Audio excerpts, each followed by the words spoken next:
They're the officers who investigate the most serious crime, the men and women of the New Zealand Police Criminal Investigation Branch.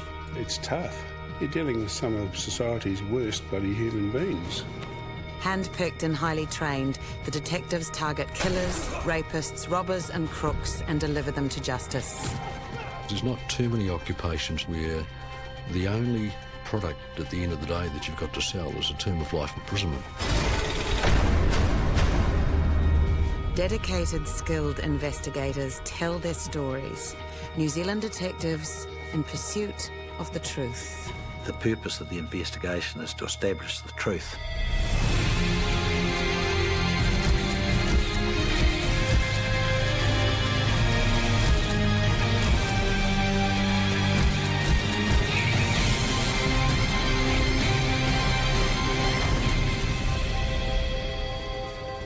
Every night on the TV news, we're bombarded with images of crime, but we only hear some of the story. What really happens on the other side of that crime scene tape? The detectives of the CIB can call on the latest technology and techniques, but to be a good detective, you must first learn to talk and learn to listen. The biggest tool anyone will ever say a detective has is ability to talk to people and encourage people to share truths. To be able to converse on many levels, from talking to a bank manager to talking to a drug addict. To get a rapport with people, to have them tell you things that in some times they've never told anybody else. That's what comes up time and time in inquiry, and if you don't ask, you don't find. Good communication proved crucial in a 2006 murder mystery, starting with talking to the media. He has had his hands severed from his body, and I suspect there may have been also an attempt to sever his head. The hands had been severed off. So our traditional method of fingerprinting to identify a body in this condition wasn't immediately available to us. Detective Inspector Mike Arnerich knows that every crime scene tells a tale. I remember going around there and having a look at the scene, and there's just a beach with a drag mark coming out of the beach, and we had our special search group out there doing the search, and there's about 10 of these guys on the ground, freezing cold, southerly coming in, all suited up in protective cross-contamination clothing, and they're going through stone by stone every piece of pebble along these drag marks. And I actually thought to myself, what the heck are they ever going to get out of there? And in those drag marks alone, I think they found a couple of hundred seal hairs and some bird eyelashes, but they also found about 10 spots of blood, which was just crucial, which proved where the body had been put into the water. And they also found a cigarette butt. An appeal for witnesses brought reports of a dark Subaru stuck on the beach the week before. We're very interested in the movements of that Subaru, and certainly will be investigating whether or not it's connected to the body being recovered at Ferro Bay. But who was the dead man? Our fingerprint techs, amazing experts. They looked at the stumps of these hands and were able to find a very minute piece of skin off one of the arms that they were then able to take back and compare against fingerprints which we had on record. The tiny piece of palm print revealed the man's identity as Tony Stanlake. He had cannabis convictions, so detectives started investigating who he'd been talking to by checking his phone records. One name kept coming up, Daniel Moore. Daniel Moore was living at a house in Strathaven, $600 a week rent, and he was unemployed, so the money was coming from somewhere. Moore was put under surveillance. He went to the tip and dropped some stuff off there. Once he left, we slipped the detective in behind to have a look at what it was, and then we found some cannabis hydroponics growing setup. So we started to get a sense of what this was all about, and ended up at a house in Wainuiomata. And when he was there, one of our surveillance officers was able to see that the door of a garage was open at the address and could see a Subaru. And of course the Subaru was what we had been looking for a number of days, because it had been seen at the beach where the body had been dumped. Detectives had what's called good cause to suspect, and arrested the 21-year-old. Making an arrest is the easiest part of an investigation. To get a conviction, you've got to get a lot of evidence. So the public, and dare I say it, even some police think you've made an arrest, that's the end of the investigation. That's just the start of the investigation, and there's months and months of work to go on after that to raise that level of evidence from good cause to suspect to beyond reasonable doubt. The painstaking search for evidence turned up telltale clues. We found some receipts for a set of secateurs. So you go out to Bunnings warehouse where they were purchased, and one set of secateurs being purchased from Bunnings, you think, who on earth is going to remember ever selling those? But a good detective knows that just one comment from one person can give them the edge. That's what comes up time and time in inquiry. If you don't ask, you don't find. The detective goes out there, finds a person who remembers a person coming in on that day to buy the secateurs, and he said, I wouldn't actually recommend those, they're not the best quality ones, perhaps you should go for another set. And Daniel Moore said, no, I only need these for one job. Searching Moore's house had also turned up receipts for a mallet and an axe. And across town at the Wainuiamata house, they found that axe and the mallet with Tony Stanlake's blood on it. So all those pieces of puzzle start to fit together, and that's what it is. It's a giant jigsaw puzzle that gets thrown up in the air, and you've got to put it all together again. After 6 months of painstaking investigating, the 80-strong inquiry team finally had all the pieces of the puzzle. Daniel Moore had decided that he no longer needed Tony Stanlake, so that he was going to kill him. And so he started to plan how this was going to happen. He arranged for his flatmates to be out of the house that night, even gave one of them his car to make sure he was gone. When Tony Stanlake came round, Tony would never have known what was going to happen. They would have gone into the garage where the grow was going on. Stanlake would have gone first, very interested in what was going on, hadn't seen the grow for a while. Moore behind him, picks up the mallet, smashes him over the head, kills him. After a number of days, he needed to dispose of the body. So he'd got tarpaulins, wrapped it up, dragged it out, put it in his car, went out to Red Rocks and disposed of the body at Red Rocks, threw it into the tide, and then got his car stuck in the shingle out there. And so while he's waiting for someone to come along and help him, he has a cigarette, and of course disposes of the cigarette there, which is what our special search group found a week or so later, and that cigarette butt had Daniel Moore's DNA on it. The small-time drug dealer turned murderer was found guilty and sentenced to life imprisonment. I don't normally comment on jury verdicts, but I will say in this case that I agree fully with it. Why did Daniel Moore do it? Tony Stanlake taught him how to cultivate cannabis really well. He no longer needed Tony Stanlake. Why should he share the profits? Greed. In the course of the investigation, of course, when there's a homicide, a postmortem takes place, and investigators are there to look at the body and what they can tell us in their state of death about how they died and what went on at the crime scene is them giving evidence in their own court case. A body in a river would tell a tale of mystery for detectives investigating a suspected murder in 1983. The body had these red dotted lines, injuries around the neck and on the stomach, and we just couldn't for the life of us work out what they were or what had caused them. They looked as though he may have been whipped with a chain or bound up with barbed wire, and nobody could really understand what they were. Because we didn't know who this person was, we fingerprinted the body and discovered that he was known to the police, had a minor conviction, and his name was Harkin. So once we learned his identity, then we started tracing his movements. Routine inquiries provided a crucial lead when detectives spoke to someone who'd seen a person fitting Harkin's description at a nearby burger bar the night before. The staff there said yes, he was here with a woman, and in fact he gave us a $20 cheque, and the hamburger was worth $1.50, and we gave him $18.50 change, and we've still got the cheque in the banking. Here's the cheque.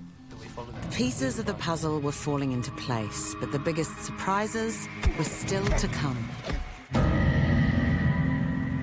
A violent death had left few clues for detectives. Talking to people in the area helped fill in the blanks and led the detectives to a nearby block of flats. Hey, what the fuck? We executed search warrants early in the morning, and lo and behold, we found some of the deceased's property, like the checkbook, a wallet, a watch. The trio at the flat had some explaining to do. The young fellow I interviewed was a young fellow called Manahira. We followed them to the burger bar. He came from a small township about 40 miles outside of Rotorua, had never ever spoken to a policeman before he spoke to me. And during the course of that day, over an interview that probably took something like about 5 or 6 hours, he unfolded the story about how he and his 2 colleagues had murdered Mark Harkin for the money that he had. Harkin had been drinking in the Hutt Park Hotel when the girl chatted him up and lured him outside with the intention of robbing him. When the girl got him outside, she discovered he had no money, that he had spent all his money. So she conned him into going to the hamburger bar, cashing a cheque for $20. She took him down the riverbank behind a warehouse where the 2 guys were. In the attack, Harkin was strangled and killed. Get the fucking cash for it. Let's go. Let's go. Let's chuck him in the river. Okay. Oh, he's a fat bastard. These first-time murderers thought the body would be carried out to sea. What they couldn't see at night time is that Harkin's leg had been jammed in some railings underneath the surface of the water. And so he wasn't floating away and he wasn't going anywhere. And so they jumped on him from the bank to try and get him to sink and go to be washed out into Wellington Harbour. And he wouldn't go, and his body stayed floating in the water. So they thought that they needed to cut him open. And they didn't really have any knives, but they were rural New Zealand boys, and they had spurs on their boots. And so the spurs were taken off the back of the boots, and they ran them up and down Mark's body to try and puncture him, to let the air out that they thought was the reason why he was floating. Manahira and his 2 friends went to prison for life for the murder. All for a $1.50 hamburger and $18. People often ask me if I was disturbed by what I'd seen in crime, dead folk, children, post-mortem examinations. None of that ever impacted upon me at all, but the Harkin homicide was the only one where I had nightmares, and I had nightmares over the young boy Manahira telling me about how the murder occurred. And it was based around the fact that it was a Sunday in Petone when we were conducting the interview, so I sent away these police officers to get us some food to eat, and all they could find were these stale mince pies that had been in a warmer in some dairy for days and days and days. And so we sat there and ate these little mince pies and talked about murdering this man. And I had these horrific nightmares about eating food and seeing people floating in the river. And whenever I saw the person floating in the river, I was always eating these awful mince pies. Interviewing is a key skill for detectives, one that takes time to master. You need to be a good all-rounder, a man or a woman for all seasons. You need to be sympathetic, you need to be a good listener. You need to have a quiet approach, you need to have a tough approach. All suspects, all offenders, they're all different. And you've just got to find the right buttons to push to get them motivated to roll over and tell the truth. I was always concerned about a detective who returned about 30 minutes into an interview and said that the suspect wasn't going to make any admissions. I'm a firm believer that it takes 2 or 3 hours to actually get to know the suspect and to look at what makes them tick. I can still remember the first interview I did in the CIB, and it was a young fellow who'd stolen a Falcon motor car, and it had been recovered, and he'd been hiding away in Rotorua in the bush for some time. Anyway, he was there in the cells, and I was plucked and told to go and interview him about other offences. So away I went, 5 minutes in the CIB after my induction course, and thought, right, well, what do I do? So I went in and said to him, "G'day, this is who I am, who are you?" Talked to him briefly, and he said, "No, haven't done anything else, that's it." So I went out and said to my detective sergeant, well, no, he said he hasn't done any more. So I was told to get back in there and talk to him and don't come out until you know some more. So I went, in fact, I actually ended up speaking to that fellow over the course of 2 days for hours and hours and hours, and he coughed to, 100-odd unlawful takings. So, but I didn't know how to go about it. Sometimes an unorthodox approach to interviewing is the only way to get a result. Dave Whitford recalls interviewing the head of the mongrel mob about an alleged gang rape. I tried to talk to him, and I tried to use all the different tactics and openings and styles that I thought would work, to no avail. And he just sat there and would not say a word. So I thought, right, last resort. I pulled out a brand new notebook, wrote his name down, time, date and place, issued him the full caution, and I put Q for question. I asked the question and then wrote it down. I then put A, and your answer is? Stony silence. And so I would then write an answer out. And as I'm writing the answer out, I'd read it out. And offered her a ride. I literally filled my notebook with questions and answers, with him sitting on the in the room, and he hadn't said a word. Question. For probably 2 hours. But I could see that he is starting to get agitated. I decided to get into her pants. And all of a sudden, he just blurted out, "It's not what fucking happened." And I said, "Great, wonderful. Now's your opportunity. If that's not what happened, you tell me what did happen." And so he started talking. And as a result of that, I took a statement, and all of his other mates were being very staunch, and so we then circulated that statement round to all the other interviewing officers, and so they all crumbled at the end of the day as a result of me finally getting the breakthrough with this fellow.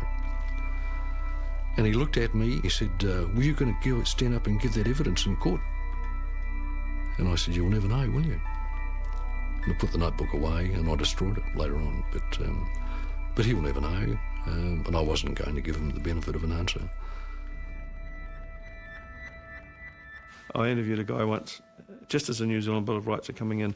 He'd robbed a taxi driver at night point, and so I was very conscious about bending over backwards to keep people happy and so forth. So I said to him, I said, "You're quite happy where you are?" And he says, "Oh, I'm happy." So he's in the interview room. He says, "Anything I can get you?" And I said, "A lawyer, for example?" And he says to me, "Oh, do you know one?" I said, "I can know one, I'll get you one straight away." He said, "Okay." So he's just sitting there. And I said, "Coffee? Hamburger?" He said, "Oh, yeah." So I got his hamburger, coffee. And he says to me, he said, "You know that film, The Conan the Barbarian, with Arnold Schwarzenegger?" I said, "Yeah." He said, "It's on at 7 o'clock.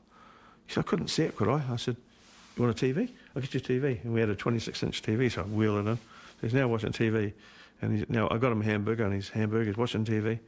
And this you might not want to put in a thing. But anyway, he says to me, "Can you turn the light off?" I said, "Why?"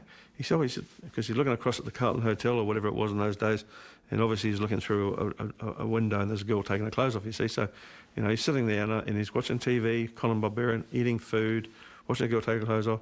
I'm getting him a lawyer, old detectives would just roll in the grave, this thing. But when I rang the lawyer, I told the lawyer what I'm telling you, and he says, you are kidding, aren't you?" I said, "No, I'm not kidding." He said, "Can I speak to him?" I said, "Certainly." Then he puts me back on the phone. He said, "Yeah." He said, "He'll admit everything, make a statement." I said, "Thank you very much." Make a statement. He said, "Can I just watch the movie first?" "You watch the movie." And then he sat there and took the whole statement.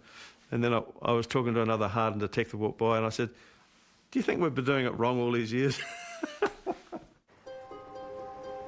Detectives know the best information can sometimes come from the most unlikely source.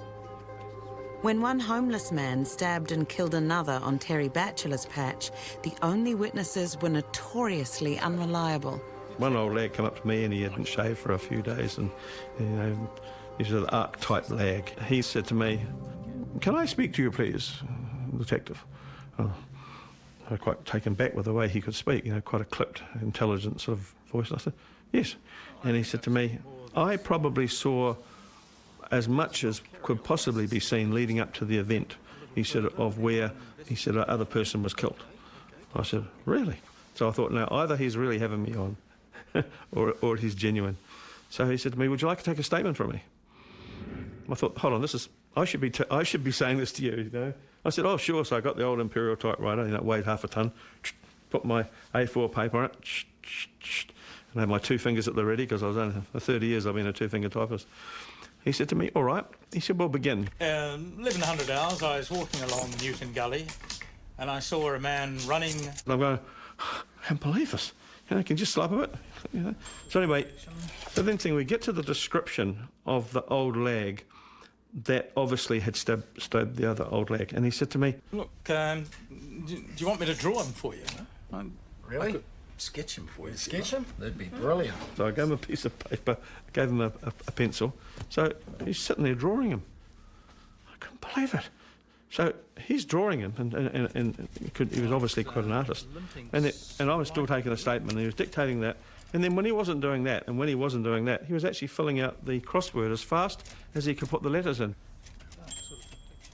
Anyway, the next day, I was with another detective, and we were going down to an area in Williamson Avenue. It was an old house, but it was a halfway house for all these legs. And we walked down the corridor, and we walked into one of the bedrooms, and there, sitting on the edge of the bed, was a person that fitted the description of that drawing 100%. It was just a spit image. I was wondering when you were going to show up. That was it. And we solved the case. I remember one person that I dealt with, and I arrested him for burglary, and then I think I arrested him for a couple more offences. It's going to start being a bit of a habit of yours, is it? No, miss. And he was a gang prospect, and he was young, and it was pretty clear that he was on a path to destruction. And I just dealt with him pretty much the way I dealt with anybody, but I noticed he kept coming back and would want to have a chat about certain things. And after probably about a period of 12 months, when we were having a talk one time when I'd arrested him for an offence and was just trying to get to the bottom of, why he kept doing this, he told me that he had been the victim of sexual abuse from somebody else in the gang. And then I started investigating that, and we found another person within the gang whom was saying the same thing. They also had been a victim to this man, and we ended up taking it to court. These were people who, on the whole, probably thought that police, all we wanted to do was lock them up and chuck them away because they were in the gang. And for them to get to the point where they felt that me as a police officer was somebody that they could actually open up to and tell that to. And in relation of the male prospect, I was the first person he had ever discussed that he had been the victim of abuse, and have faith in me to do the right thing. That said a lot. And we actually lost the trial. But the woman that I'm talking about in this case, do you know that only last year I got a phone call saying there was somebody at the front of the police station for me, and she'd actually brought in her 2 children to show me, to say, I've done okay, and here are my children. It was actually pretty rewarding. But even when there's no one to talk to, a good detective doesn't stop questioning. Every crime scene will tell a tale if you know what you're listening for. You don't despair from the outset by looking at the scene and thinking it's been destroyed to the point of being valueless. Even just a person walking across a bare floor is going to leave some sign of their passing. Bob Meikle was called to an arson scene where a man had been killed. Detectives suspected the man's older brother, but it seemed any evidence in the house had been destroyed. The house had been quite severely damaged, and at first glance you'd think, well, what the devil can we get out of that? You know, water damage, fire damage, and then the efforts of the fire brigade in extinguishing the fire. Amongst the ashes, the detectives found a torch. We showed it to the housekeeper, and she had never seen that torch before. So it was reasonable to assume that that was brought to the scene by the offender. On a hunch, Meikle requested that the batteries be fingerprinted. It was likely that when those batteries were inserted in that torch, the person inserting them had no idea of using it at the scene of a murder. And so it proved. An identifiable fingerprint of the older brother was found on the batteries. Old school detectives knew that to catch the bad guys, they needed to get close to them, even if it meant drinking with the enemy. It used to be a game of cops and robbers. It was the baddies and the goodies. Your job was to catch them, their job was to commit crime, and there was nothing personal about it. CIB members knew all of the crims in Christchurch, and when we had probably a different relationship with them. We had hotels allocated to us that you had to. These three hotels are the hotels that you need to know who the barmen are, who the management is, the criminals that drink there. You weren't trying to be undercover or anything like that, so they would communicate with you, they'd know who you were. They wouldn't necessarily tell you anything that you wanted to know, but there was the pretense of communication, I guess. That was really, what was expected of detectives, is that you knew your patch. Some bars were notorious, and detectives weren't surprised when things turned nasty at a Christmas party at the Sunset Strip nightclub. I said it's a simple solution. We need to know what happened. It's a murder, it's a serious crime, so you can go home when I know what happened.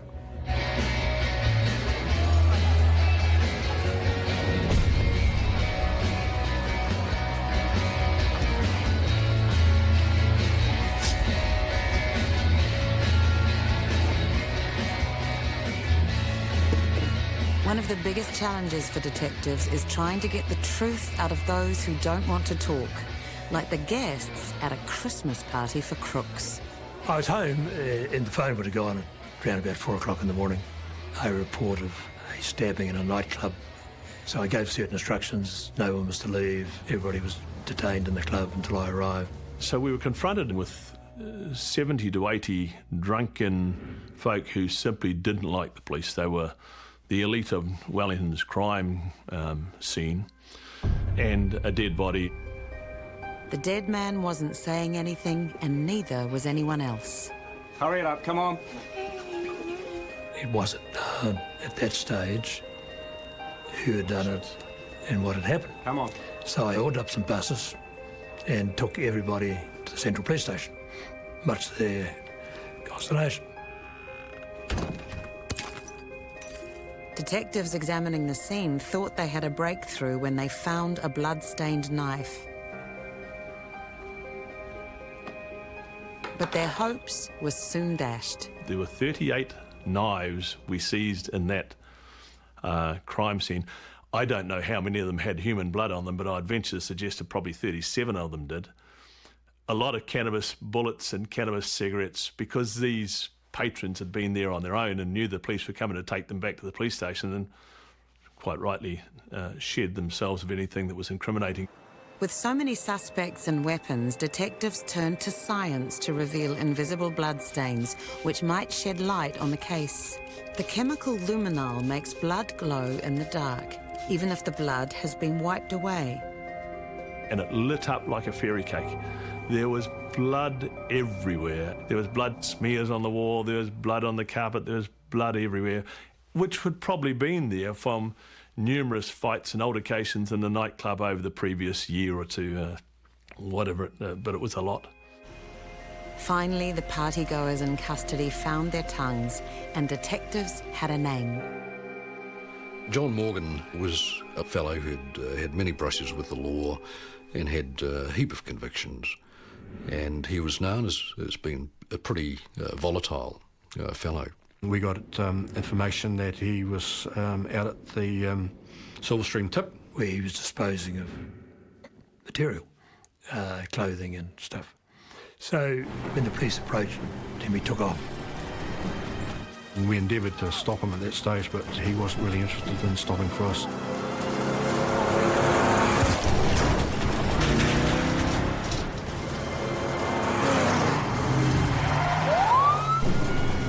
He went on this rampaging drive, crashing through barriers and police cars, and no matter what we tried to do to stop him, he followed us every time.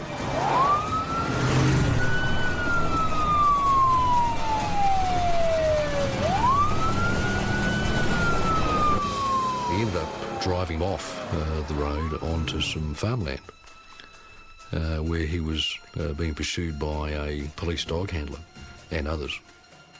He's across the stream from us. We were trying to negotiate him to come back and talk to us. And he got out of the Land Rover. He was challenged by the police dog handler, and the police dog handler, for a very good reason, feared for his life. He threw an axe at a dog handler. And so the police dog handler shot him. While I was at the mortuary attending to the post-mortem of the victim, Morgan's body arrived as well, so we had both the offender and the victim in the same mortuary at the same time. A tragic end to a violent tale. But without the tip-off that led detectives to Morgan, the murder may have never been solved.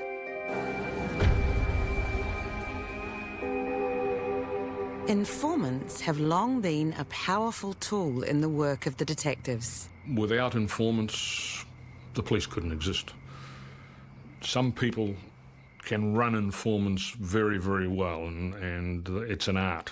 One evening, I received a call from an informant to tell me that an armed hold-up on a service station that had been committed earlier in the evening was committed by 3 people that she named. And so I phoned the duty inspector who was working at the time and told him that the names of the offenders. And he went away and came back and he said, "Look, your informant's wrong on this occasion." He said, "There's been no armed hold-up." So he hung up and within minutes phoned back and said, "Give us the name of those people. The offence has just happened." The best informer I operated in my police career had some information that he thought might assist. And we came to an agreement that he would give it to me for a small financial return. It was incredibly small. And in fact, over 20 years of working for me as an informer, he would have been paid a pittance. I don't think it would amount to $10,000 in total. And yet he solved homicide investigations and murders and all sorts of crimes. Informants can be a detective's eyes and ears in the criminal scene, but another all-seeing eye is all around us every day and can provide crucial evidence.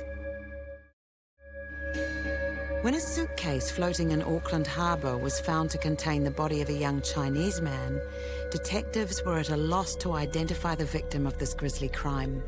His head had been almost completely cut off, and it was obvious that the compass saws that were in the suitcase had been used to do that. In the suitcase was bloodied towels, a knife, a pair of saws, and some clothing. And amongst the clothing, the strongest lead as to whom the dead man might be. In the pocket of a pair of cargo pants in the suitcase was a passport of a young Chinese man. And the mortuary technician and the pathologist said, "Oh, there's no mystery about who this man is. There he is." And I had a look at the passport and I said, "No, that's not him." The mystery deepened. If the man in the passport was not the man in the suitcase, then how was he connected? Detectives looked to the suitcase contents for further leads, like the saws bought from the downtown warehouse. On the Thursday afternoon, a chap had been in there to buy 2 compass saws. And furthermore, we had his credit card number. And furthermore, the store had security recordings of him coming up and down the escalator. Detectives were ready to bring the man in, but they were too late. We discovered that on the Friday afternoon, the person that the credit card had been issued to had left New Zealand for Australia. Soon after, a Chinese national living in Auckland contacted police at the request of his friends in China. Their son had phoned from Auckland the previous night, highly distressed, saying he'd been kidnapped. So Mr. Zia was able to describe a particularly distinctive body mark that we were able to use to confirm his identification. He was surname Wan, first name Biao, 19 years old. He was a student.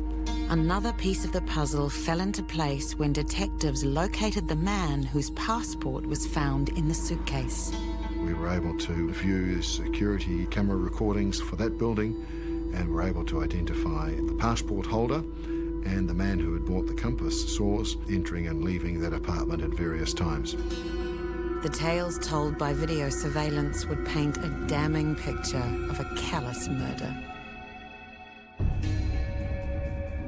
When the mutilated body of a Chinese man was found in a suitcase in Auckland Harbour, it didn't take detectives long to pick up the trail of the men responsible.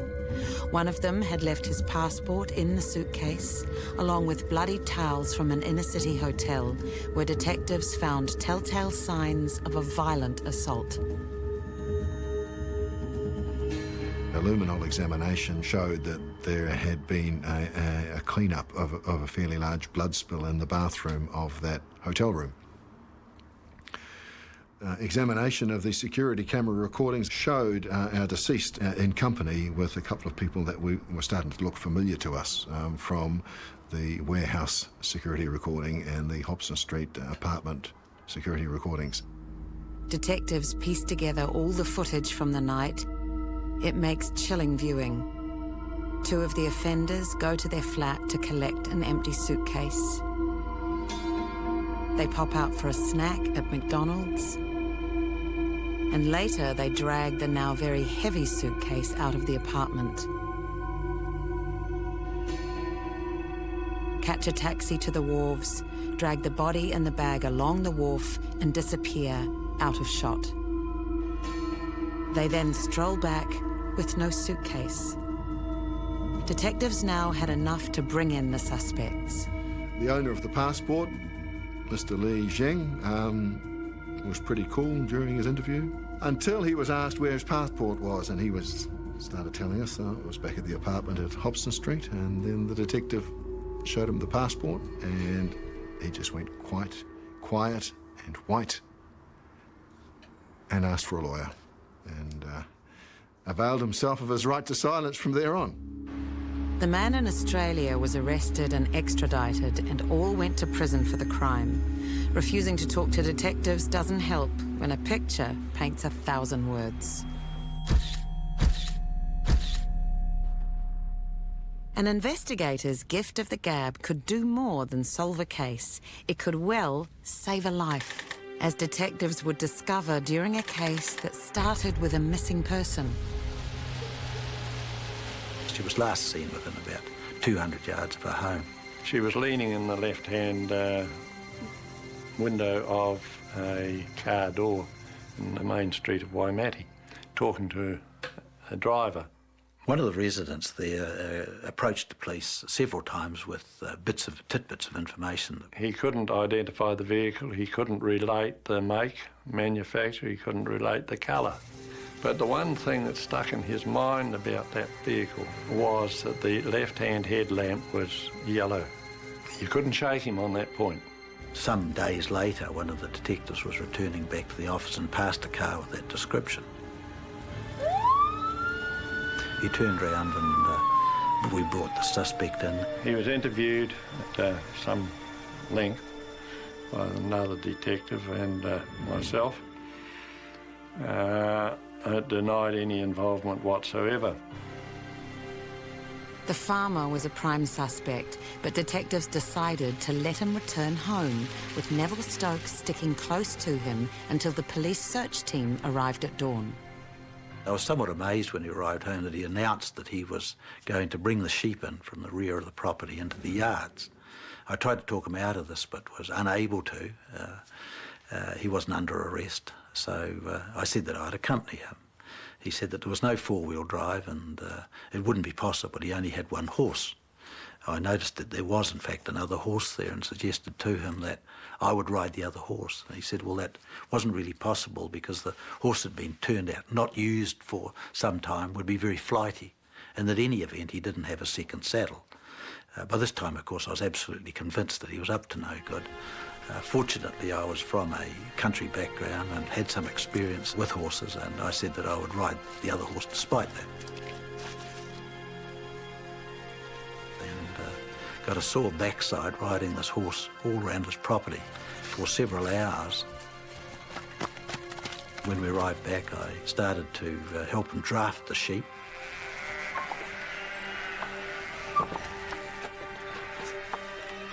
He saw the search team up on the hill about to lift the lid of the offal pit. I need a cover. Offal pits were used to dispose of sheep carcasses, the perfect place to dump a body. I was relieved by Pat O'Donovan, who took my place.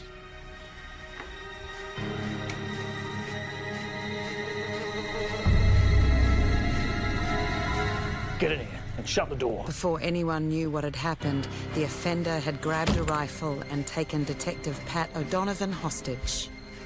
I was able to see Pat and the offender moving around the house, and he talked of shooting Pat and then himself. Armed with nothing but his sharp wits, O'Donovan continued to talk calmly with the panicking gunman.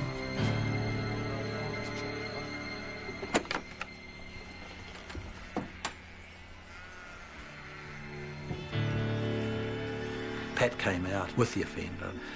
Pat actually, while the man held a firearm, took a written statement in his notebook admitting the rape, the murder and the disposal of the body, etc. And I recall saying to Pat that at least this will be one occasion, Pat, where the defence can't allege that the statement was taken under police duress.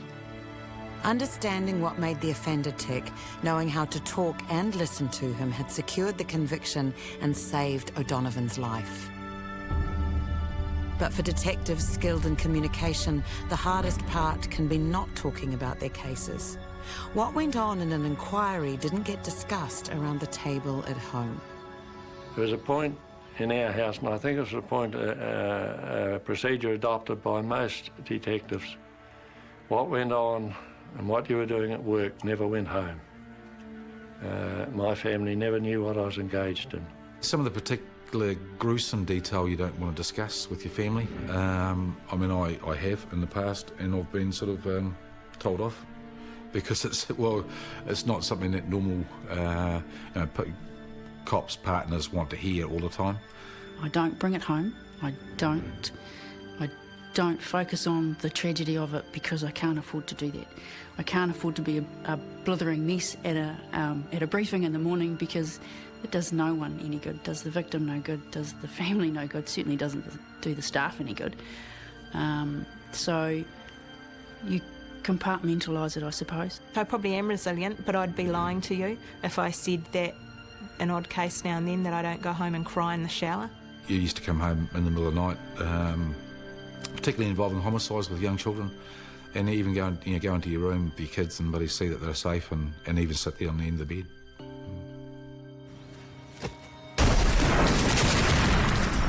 Next week, detectives learn an explosive lesson in attention to detail.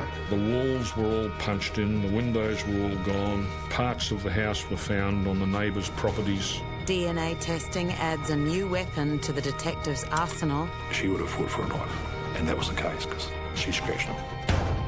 And piecing together the puzzle after a vicious assault. The injuries were incredible and they were never survivable.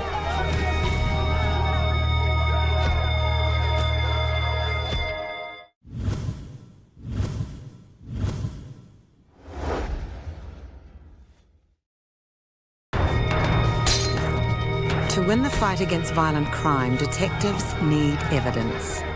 The injuries were incredible and they were never survivable. From minute traces of DNA... She would have fought for a knife, and that was the case because she scratched him. ...to the twisted remains of international terrorism. Everything indicated that these people were not who they said they were, I mean, we knew the eyes of the world was on us. I mean, there's nothing more motivating than that.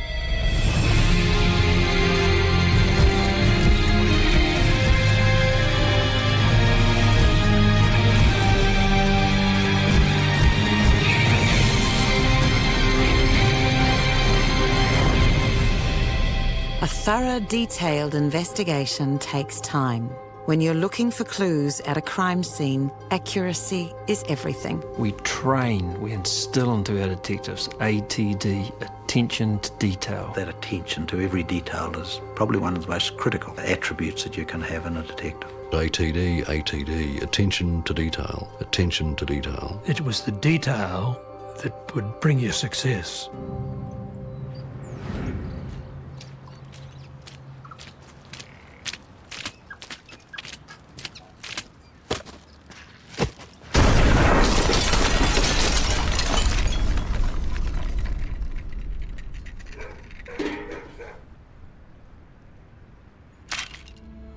The walls were all punched in, the windows were all gone, parts of the house were found on the neighbours' properties. The house was insulated with a product called Insul Fluff, which is ground up newspaper, and it rained down over everything. When Colin Matthews arrived at the site of the mystery explosion, he faced an horrific scene. One woman was dead, another seriously wounded. Both victims, the deceased and the one that lived, had lost massive amounts of blood, which had poured all over the floor and got mixed up with all the Insul Fluff. Finding any clue to the blast seemed an impossible task. For 3 days, the investigators just planned, with help from explosives experts. It's obvious that there's a bomb gone off here. What are we looking for? And he said, well, there's got to be an ignition. Something has to set it off, and that's got to be an electrical source. So we were looking for a battery. It had to have a means of completing the circuit, so there was probably a micro switch. What's a micro switch? Well, it's the thing that when you open your fridge door, the light goes on. He said there will be a detonator. He had various detonators that he pulled apart and showed us what was in detonators. There was a box. Okay, what sort of box? Well, it was probably a wooden box, so we're looking for wood. So with any scene, you always start at the outside and work in. So we started the scene search in the neighbours' places. Pieces of human tissue were found on the roofs of neighbours' houses, had gone right out through the windows, and up in the gutters they started finding little pieces of wood, particle board. It was painted black. In what was left of the kitchen, more fragments of black particle board were found. Could this be pieces of the bomb casing? Conditions inside were overwhelming. It stunk. It was rotten. There was blood and maggots and flies everywhere, and it wasn't very nice at all. So we gave them masks and rubber gloves, and we gave them sieves and various degrees of sieves, and they would cut a square inch, a cubic inch of blood and matter and mess off the floor, and they would put it through these sieves and wash it and sieve it through and see what came out of it. The lounge was relatively unscathed, and in it they found this large yellow envelope. When the scientists had a look at it, inside they found some microscopic, like pinhead sizes, pieces of black, little black crumbly bits.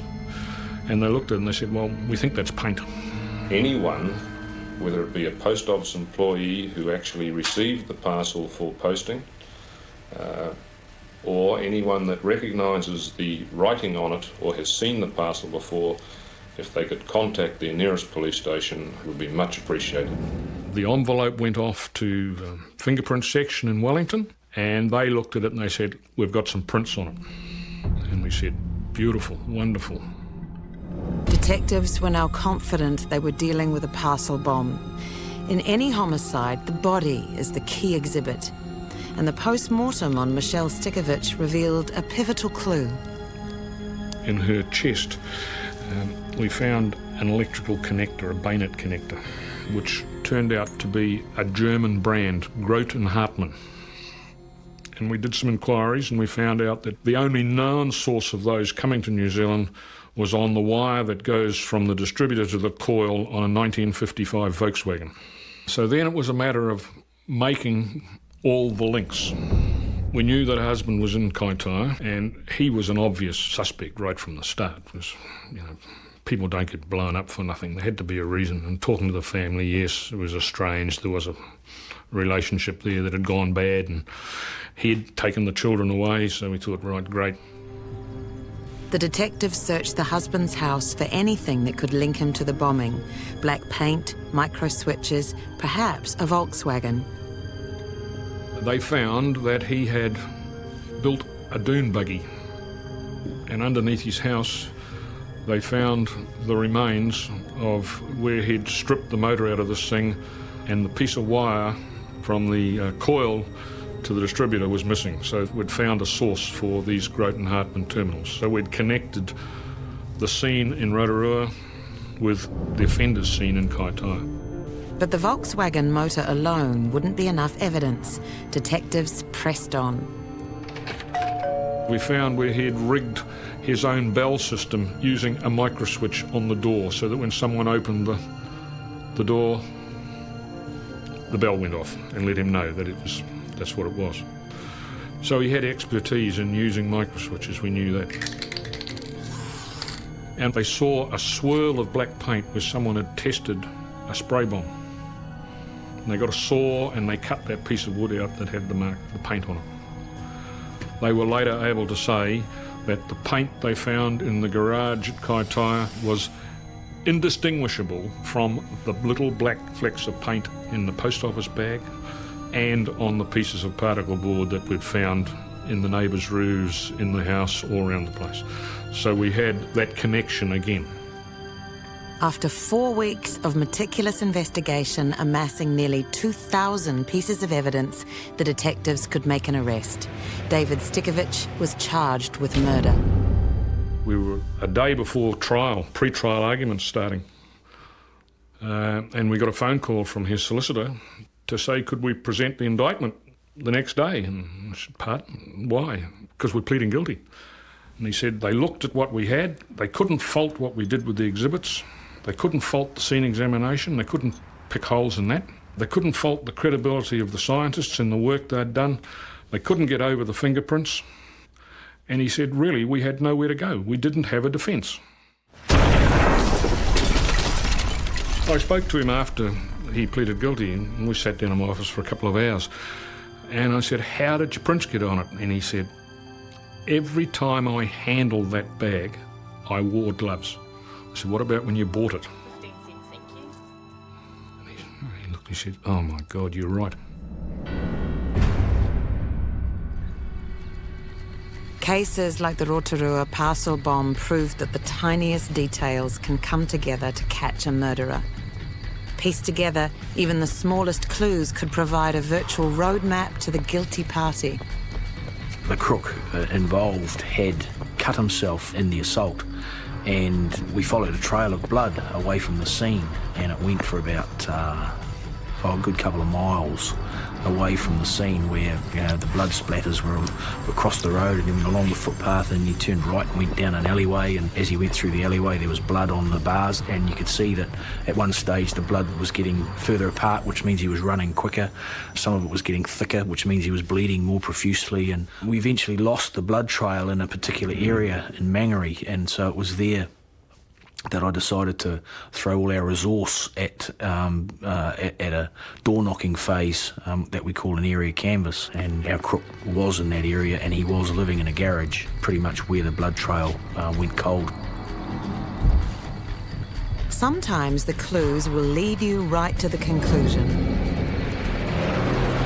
But sometimes it takes a bit of digging to uncover the detail of what really happened at a crime scene.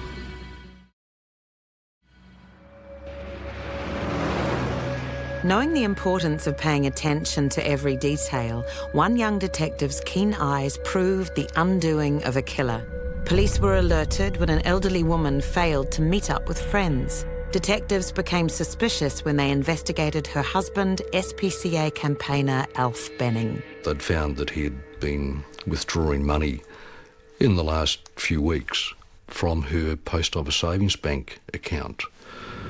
And so they whistled him away in relation to that, and in the hope of trying to break him down in relation to where his wife really was. And so we obtained a search warrant for the house, and so that was my first real major scene as such.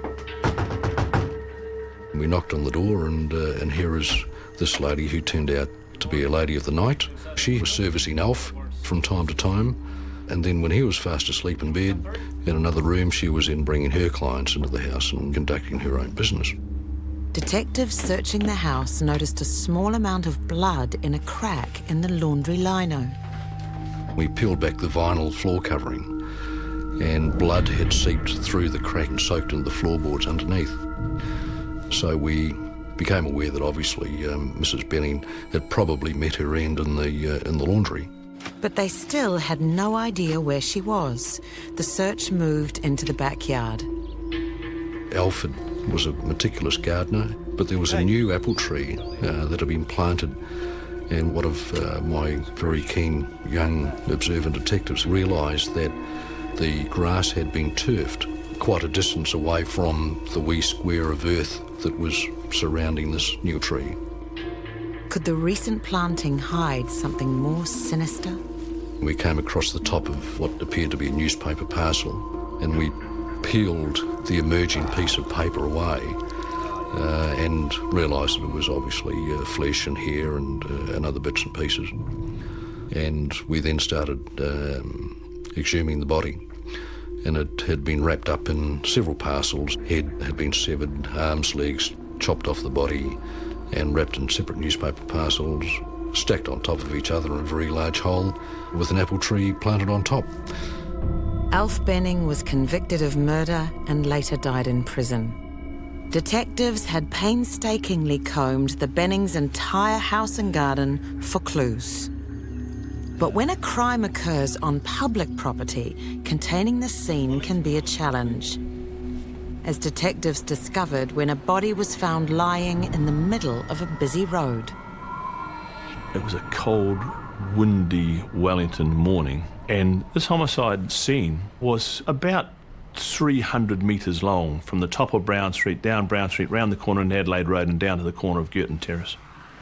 Quinn recalls this homicide well, as it coincided with another major clash in our nation's history, the 1981 Springbok Tour.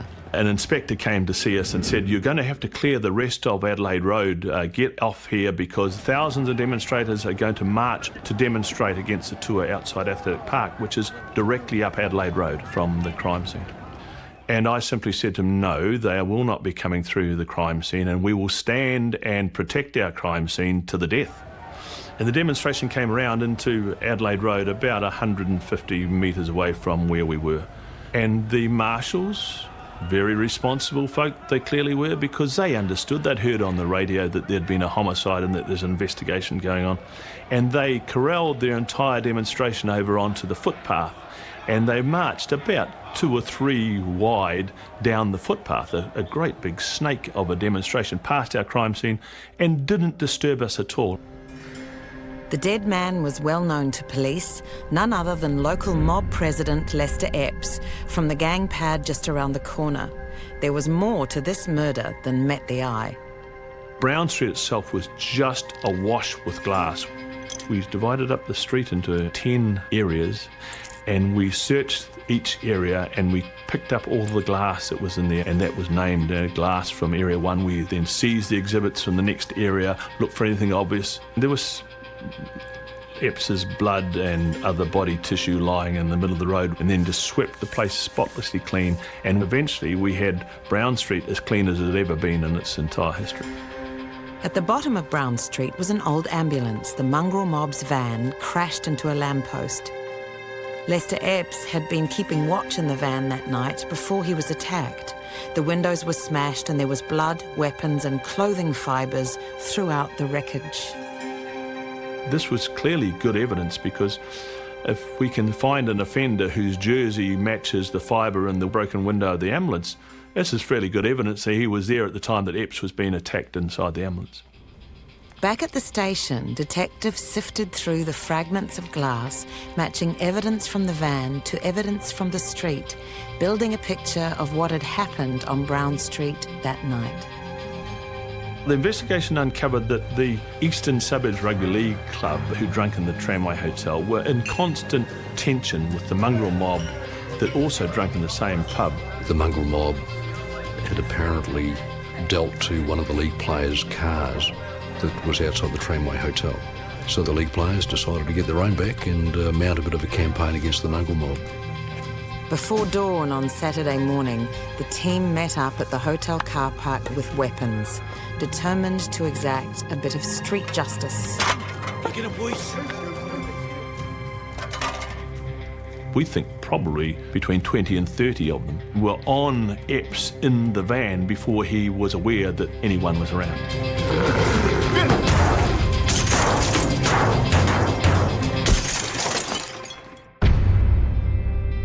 After mongrel mob president Lester Epps was left for dead in the middle of a main road, detectives were faced with reconstructing the violent events, piece by tiny piece. The 25-year-old had been asleep in the mob van when he was attacked.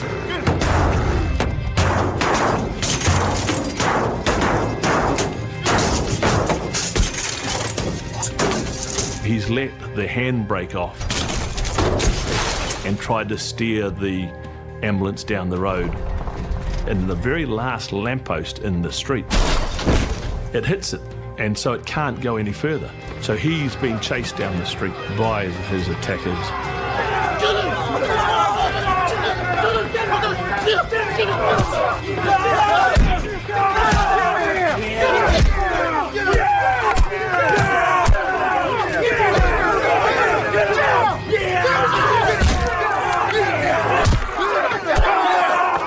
The attack on Epps in the intersection of Adelaide Road and Girton Terrace was horrendous. The injuries were incredible and they were never survivable.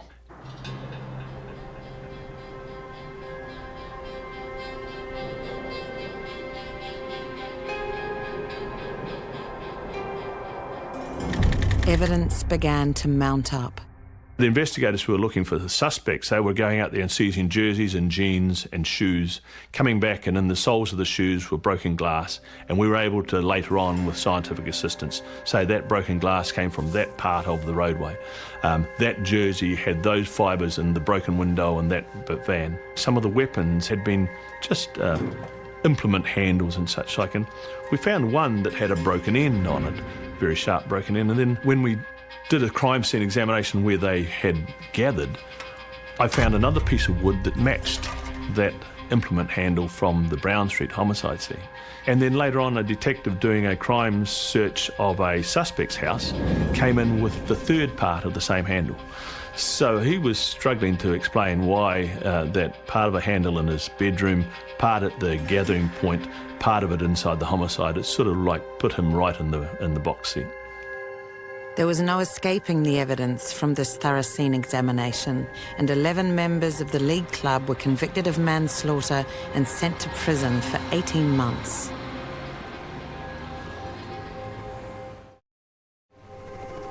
The tools and technologies a detective can call upon are constantly evolving. But what's available today is a far cry from the way it was back in the day. There were very few patrol cars.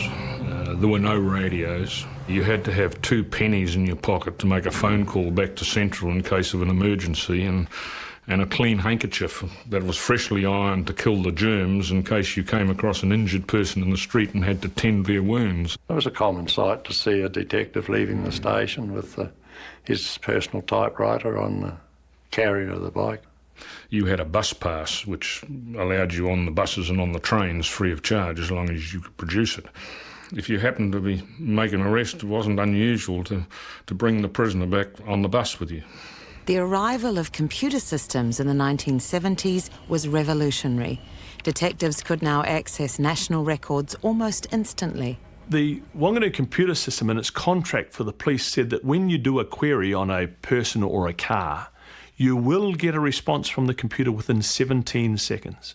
And so we stood in front of these computers in 1976 and you put in a car registration number And 15 seconds later, the answer would come back. We couldn't believe how fast it was. It was just lightning speed. Now, imagine a detective in 2010 waiting for 15 seconds. He would pick the computer up and throw it out the window. The first time a computer was used in a serious crime investigation in New Zealand was to catalogue the 2,000-odd exhibits when the Rainbow Warrior was bombed in 1985. The international spotlight was on the detectives and on a couple claiming to be innocent Swiss tourists visiting New Zealand. Sophie Turange and Alan Turange, they were the names that they gave at that time.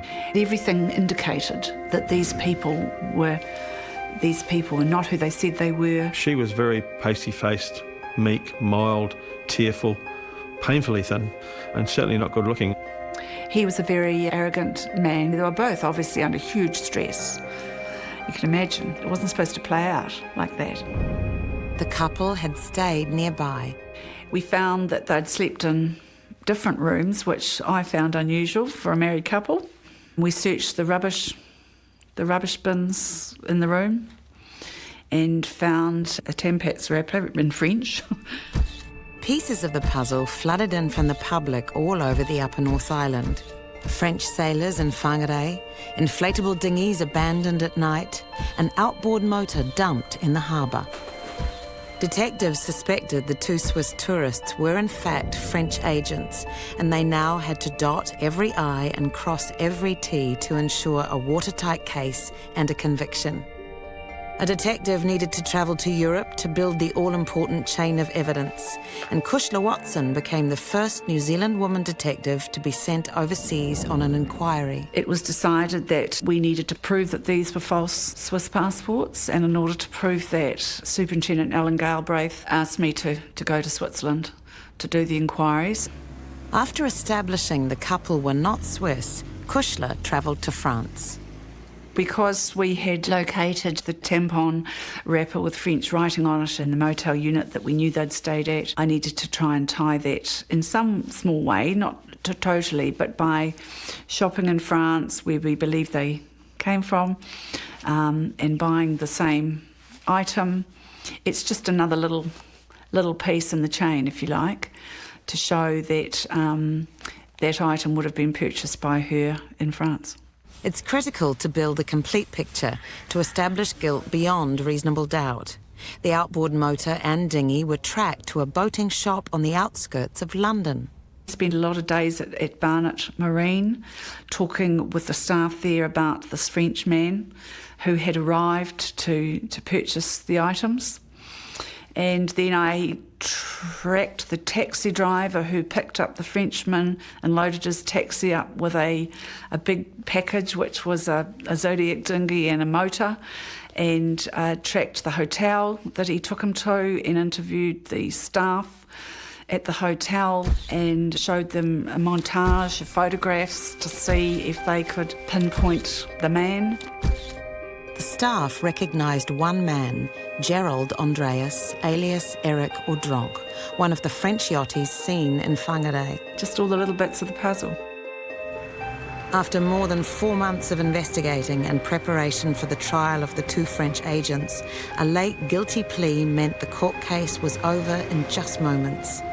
The agents spent just 8 months of their 10-year jail sentence in New Zealand before diplomatic pressure led to them being moved to a Pacific island. From the police department, can you open the door, please? Terry Batchelor was given the task of escorting the couple back to Howe Atoll. We're flying on this military plane, and I actually asked her a question. I said to her, one question I said that's been burning in my mind all along: why did you bother to return the van at Newman's Rentals? Why did you not just drive to the airport, throw the keys to Avis or any one of a number of rental agencies and just, or not throw it to anyone, just leave the van abandoned? Why? And she said to me, oh, you would have blocked the airport. And I said, but we didn't even know who we were looking for. She said, you would not have blocked the airport? I said, no. And I think that it was the first time that she actually realised the tragic mistake they'd made. Because had they gone straight to the airport, hopped on a plane like Air France, I think they were booked on, they were flying away, no one would ever stop them. Evidence gathered in the interview room could be particularly compelling for a jury. And for detectives, it was always satisfying to get the cough, a confession or statement, especially when it was caught on camera. There was always allegations being made by defence counsel that how come this person had confessed, how come they made a written statement. It was obviously done under duress, under force. When video interviewing first came in, and we were sort of a bit sceptical about it, and the defence lawyers were the ones that are pushing it. As it turned out, many of the offenders were just delighted to see themselves on a little TV screen. I recall instances where an armed robbery, where the offender had a shotgun and attacked the dairy owner in his home, take the takings from the dairy. And how did you break into the place?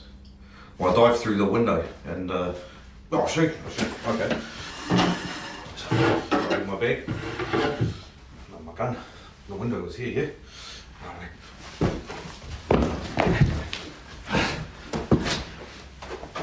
Give me the money! And stood up and explained how he did a forward roll with a loaded shotgun through the window, and explained in great detail how he managed to get in without having this thing go off. Video interviewing was a great innovation in that you were able to capture a person on camera as they were at the time, you know, and the juries, it's good when they get to see that. They'll see someone with slick back hair and a fresh suit sitting in court, and then see them on the night at the interview abusing the interviewers and talking disparagingly about the victims and trivialising what they've done. After a period of time, defence counsel would always advise against video interview, and so the reason why they wanted it was because of impropriety by the police. But when they realised that these people really did make confessions, and they were frank and open confessions, that their advice then was don't go on video, you know, because it's once you've been on a video, that's the end of it. Video technology was proving its worth, not only as a means of recording interviews, but for secret witness testimony too. The job of the detective doesn't stop at the arrest. They must gather all the evidence and build a detailed case for the offender's conviction. Often the best evidence is testimony from an eyewitness, witnesses who are hard to find on gang turf. Whenever a mongrel mob gang member comes to Taranaki, something major happens. Detective Senior Sergeant Grant Coward was called after a violent attack in a cul-de-sac in New Plymouth. When the Stubbings brothers visited town, they made the mistake of wearing mob colours.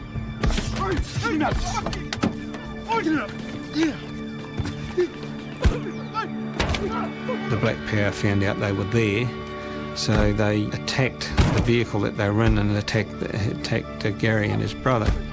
And they used a slasher and an axe, and there were three of them.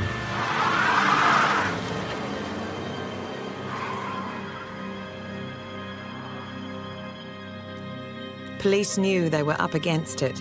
This was Black Power country, and while there must have been witnesses to the vicious attack, neighbours were too scared to talk. No one had seen anything, until detectives knocked on Christopher Crean's door. It was me that knocked on his door, and he was a family man, 2 or 3 kids, and was a Christian. So you heard the banging, and can you remember what time that was? It was roughly about like 1:30. It was about 1:30, wasn't it, love? Yeah. And was going about his business as he normally does, but looked out his window and saw what was going on. He identified the 3 offenders, and the 3 offenders were arrested and charged with grievous bodily harm and remanded in custody for a bit, but then released on bail. Detectives had the witness they needed to stand the case up in court. With the gang members on bail, they offered Crean witness protection, which he refused. I'm not afraid of these guys, and I'm willing to do this for my community and my family. At the time of depositions hearing, he was required to give evidence. He stood in that witness box and pointed them out. 1, 2, 3. He clearly identified them as being responsible for the grievous bodily harm on the Stubbings. The offenders knew that Crean's testimony would put them away for a long time, and they weren't going to stand for it. The same men who'd attacked the brothers weeks earlier returned to the cul-de-sac and Crean's house.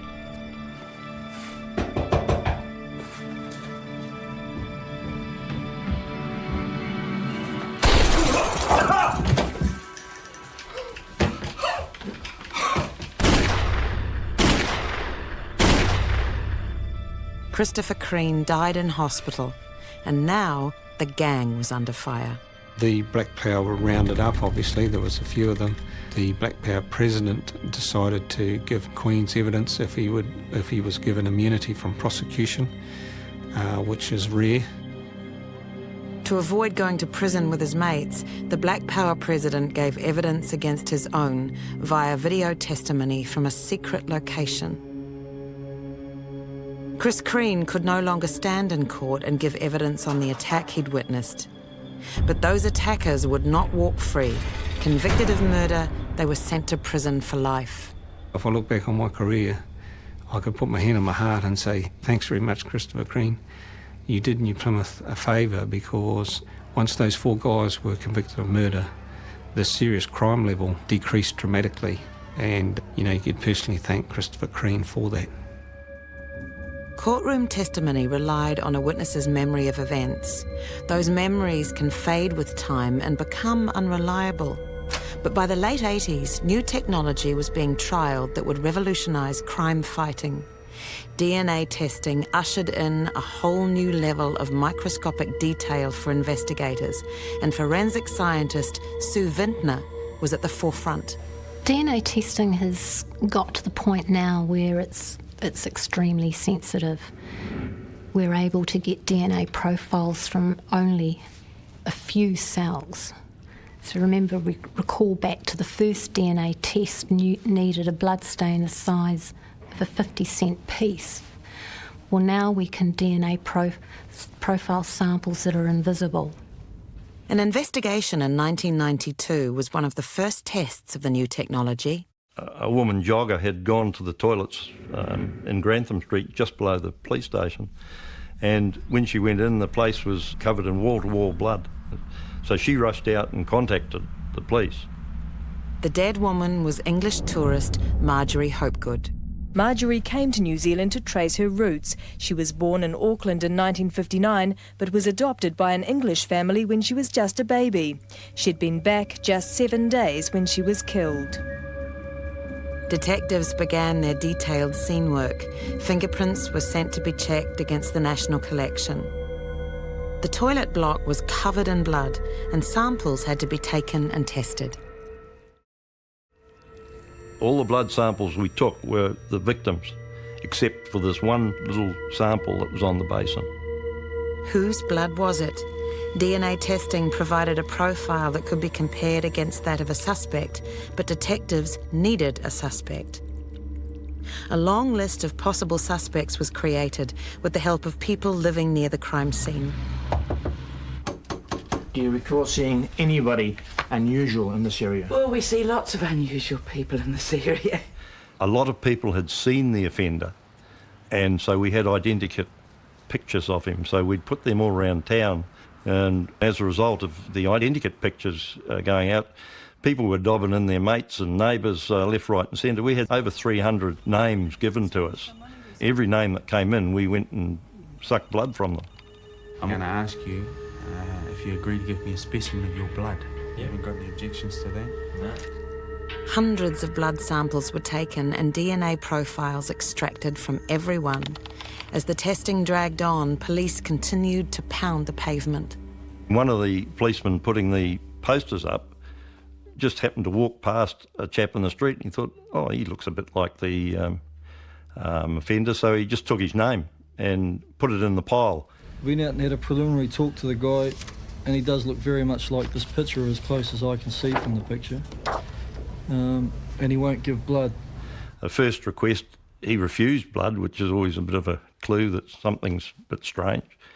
So on the inquiry, I had an attractive young detective who was working, young lady detective, so I sent her out, and she came back with the blood, no problem.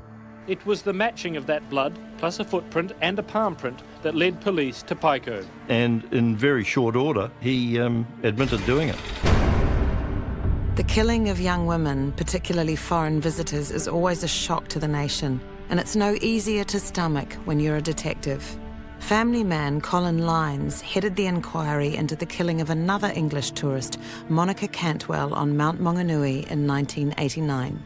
There was this tourist who'd come to New Zealand to backpack around the country and was murdered and raped. At the same time, I had a daughter, same age, back in Europe. So the effect on me was horrendous, really. Because at the time I was doing this investigation, she had arranged to ring me at a certain date and time, and she didn't keep that appointment. So I had a lot of sleepless nights. and when you're dealing with crime, particularly against young people, and you've got family of the same age, I mean, you put yourself in the same situation as the victim's family. Really, it's not easy to deal with, really. That strong sense of empathy means detectives will work tirelessly to get justice for a victim, even years after the case has gone cold. If you go into a scene, you're going to leave some DNA there. You're going to shed some skin. You're going to breathe on something, and there's going to be some minute DNA left behind. The new science of DNA testing might have seemed a godsend for detectives, but in its infancy, scientists needed large samples. When Arrowtown woman Maureen McKinnell was found dead at Christmas 1987, Brian Hewitt was sent to investigate. The investigation would thoroughly test his tenacity. Everybody had been lying in the open for 5 days, so it was quite, she's quite decomposed. Whoever had dumped her body from the bridge had missed the Arrow River by a few metres. I pointed an OC body, which we always do, a person that's an officer in charge of the body. The first thing she did, and which we normally do, is put a bag over the hands and the feet and the head so that we don't lose evidence whilst we're moving it. If Maureen had scratched her attacker and there was enough blood, skin or hair under her nails, the DNA could lead them to her killer. Maureen had quite long fingernails, like long, attractive fingernails, which she kept very immaculate. And so, as part of the postmortem process, that they were cut and bagged. Also, they scraped. So you had scrapings plus the fingernails. The evidence was sent to forensics, but while there were tiny traces of blood in the sample, there was too little for DNA profiling. The inquiry continued. Rails were taken from the bridge over the river. Maureen's car and house where the killing took place were examined, but the killer remained elusive. We would have spoken to thousands of people and probably had about 600 people we put under close scrutiny. It seems everyone you meet in the Lake District has a theory on who killed Maureen McKinnell and why. The local paper has fuelled the speculation. Yes, we've heard that a large number of rumours, but no truth in them whatsoever. A couple in particular we put under real close scrutiny, to the degree that I had teams working on these two people, and these teams said that was the man who did it. Now, I knew that both of them hadn't done it, therefore both the teams couldn't be right, therefore both of them could be wrong. And so I kept looking for any other potential suspects. But after months of interviewing and investigating, the inquiry was at a stalemate, and staff were needed elsewhere. Nagging in the back of Hewitt's mind was the fingernail sample he'd taken from the body. Could it provide the missing piece of the puzzle? Hewitt was soon the only detective still working on the case. For 15 long years he waited, the McKinnell file always within view, for DNA profiling to improve enough to crack the case. In 2002, he decided it was time to look at it again. We identified about 10 exhibits to look at, and number one priority was the fingernails. And so it was sent to Sue Vintner in Auckland. The cellular material was recovered from the underside of the nails, and we undertook the DNA profiling tests. They're able to get very small parts of DNA, then multiply it to that enough to make an identification. We loaded that profile onto the New Zealand DNA databank, but there was no hits.